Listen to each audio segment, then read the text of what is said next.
Welcome back to Primetime News, and a special welcome once again to our viewers on onespotmedia.com. Up first this evening, the management of the Victoria Jubilee Hospital, where a baby was stolen earlier this month, is reporting that security measures have been increased. Now, our reporter, Anthony Lugg, has been following that story and now joins me live. Anthony, we're reporting that the security measures have been boosted. Can you give us an update? Yes, Janella. Now, you'd remember earlier this month, the management at the Victoria Jubilee Hospital announced that they would be installing CCTV cameras. Now, those cameras have been installed, but persons we spoke with off camera raised concerns about privacy.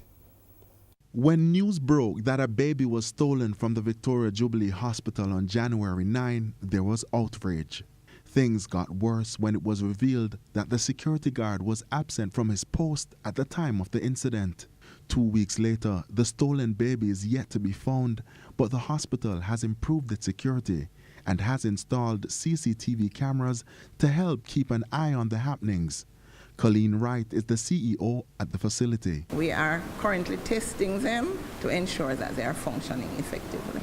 The move by the hospital is expected to prevent another baby from being snatched from its walls, and according to the CEO, it could also prevent pilferage. Last week, it was reported that 2 persons were in custody in connection with the seizure of items stolen from the nearby Kingston Public Hospital.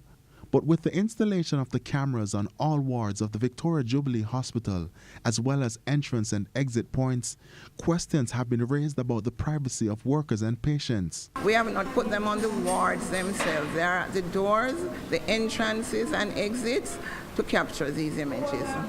So they should not be invading people's privacy. So, the cameras are expected to bring change, but is this the answer to the problems at the Victoria Jubilee Hospital? We are tightening up on the security issues.